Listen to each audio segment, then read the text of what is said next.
आज अगोदर सर्वांचा आपल्या पत्रकारांचं मनापासून आभार. कारण ही बातमी आपण नांदेड जिल्ह्यांनाच नाही तर महाराष्ट्र नाही तर देशाला, देश नाही तर जगापर्यंत आपण पोहोचता, त्याबद्दल सर्वांचं मनापासून आभार.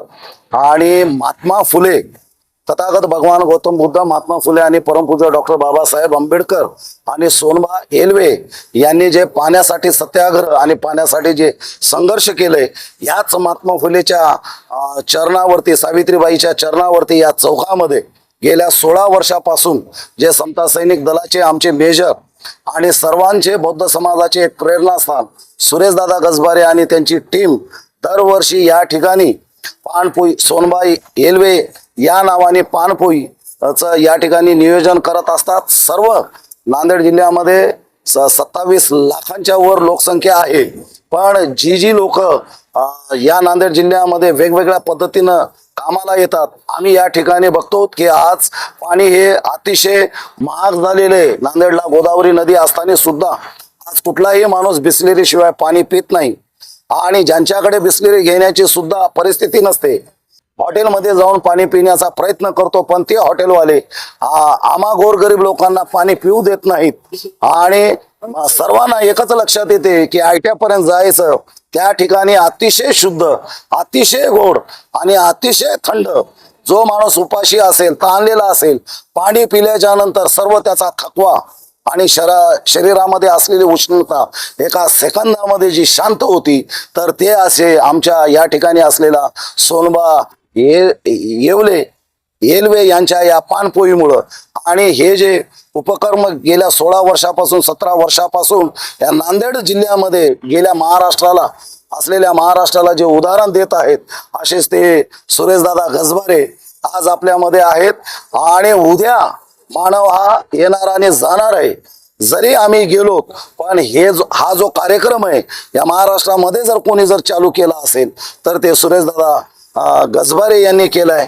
त्यांचंही मनापासून या ठिकाणी सर्व समाज, दादांना माहित नाही हे दादांना किती लोक ओळखतात, पण दादांना या सर्व दादाने सुरेशदादा गजबारे यांनी समता सैनिक दलामध्ये मेजर असून समाजाचं संरक्षण केलं आणि सर्व समाजाला पाणी पाजण्याचं हे सगळ्यात मोठं बाबासाहेबांनी केलेलं मार्चचं जे सत्याग्रह, हे प्रत्येकाला आठवण करण्यासाठी, जातीयता नष्ट करण्यासाठी, सर्वांना पाणी पाजण्याचं एक खूप मोठं.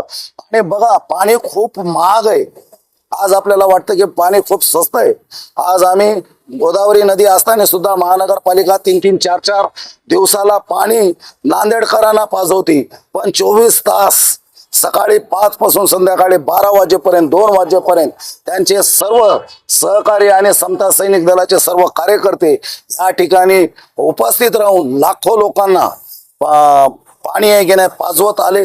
आणि म्हणून आज या कार्यक्रमाचा समारोप होता. या कार्यक्रमाला आम्हा सर्वांना या ठिकाणी बोलून सर्व समाजाच्या कार्यकर्त्यांना, आणि हे सगळं श्रेय स्वतः न घेता सर्व कार्यकर्त्यांना, सर्व समाजाला देतात. एवढंच याच्यामध्ये सर्वांचं ऐकणे मनापासून आनंद वाटतो. आणि हा आनंद आपल्यासोबत या ठिकाणी श्रेय करावं म्हणून आम्ही सर्वजण आमचे जे काही मतं आहेत तर ते आपल्या पुढे मांडण्याचा आम्ही प्रयत्न केलो. आणि हा जो उपक्रम आहे प्रत्येक तालुक्यामध्ये, प्रत्येक जिल्ह्यामध्ये, महाराष्ट्रामध्ये, देशामध्ये, जगामध्ये आपण न्यावा, आपण करावं, एवढंच याच्या पाठीमागचं संदेश आहे. जय भीम, जय भारत, जय संविधान. जय भीम करतो मी सर्वांना. आज भारतीय बौद्ध महासभा जिल्हा शाखा नांदेड या संस्थेचा मी जिल्हा उपाध्यक्ष सुरेश गजबारे. आज समता सैनिक दलाच्या वतीनं आम्ही जे गेली 2010 पासून या ठिकाणी सोनबा येवले या नावानं आम्ही समाजाला, संपूर्ण समाजाला या ठिकाणी आम्ही आणल्या लोकांना पाणी पाजवतो. आणि आजपर्यंत नाही लाखो लोकांनी या ठिकाणी पाणी सुद्धा पिलेलं आहे. आणि लोक आम्हाला या ठिकाणी आशीर्वाद देतात सुद्धा. कारण आपण बघितलं तर या ठिकाणी श्रीनगर ह्या भागापासून ते शिवाजीनगर या भागापर्यंत बघितलं तर रस्त्यानं कुठेही हॉटेल दिसणार नाही आपल्याला. एखादा जर पायी चालण्याला, गरीब माणूस पायी चालत असेल तर थकून जर बसला तर त्याला पाण्यात सुद्धा इथं कुठं पिण्याची मुभा नाही इथं कुठेही. म्हणून आम्हाला हे संपूर्ण दृश्य दिसल्यानंतर आम्ही एक ह्या ठिकाणी उपक्रम आयोजित केला की सोनबा येवले या नावाने. सोनबा येवले या नावाचा एक आम्ही ह्या ठिकाणी यासाठी उल्लेख केलेला आहे की डॉक्टर बाबासाहेब आंबेडकरांना ज्यावेळेस पनवेल या ठिकाणी जात असताना तिथल्या नाक्यावर बाबासाहेबांना तहान लागली. त्याने आपल्या सहकार्यांना सांगितलं की पाणी आणण्यासाठी. त्या ठिकाणी आपला सहकारी गेल्या बाजूच्या हॉटेलमध्ये आणि तिथं पाणी आणण्यासाठी गेल्यानंतर त्या ठिकाणी की विचारण्यात आलेले पाणी कुणासाठी पाहिजे, ते डॉक्टर बाबासाहेब आंबेडकरांसाठी. तर तिथल्या हॉटेलवाल्याने त्याला नाकारलं.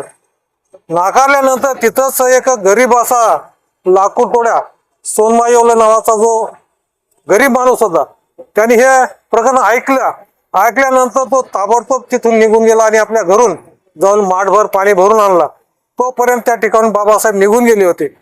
हेच आम्ही औचित्य साधून त्या ठिकाणी आम्ही इथं आम्हाला बघितलं तर समाजामध्ये आम्हाला पाणी सुद्धा पाजण्याची या ठिकाणी गुमान होती. परंतु आज आम्ही डॉक्टर बाबासाहेब आंबेडकर यांच्या आशीर्वादाने, त्यांच्या क्रमाने आज आम्ही लोकांना पाणी खूप पाजत आहोत आणि हे पाणी आम्ही अजून पुढे सुद्धा पाजणार आहोत.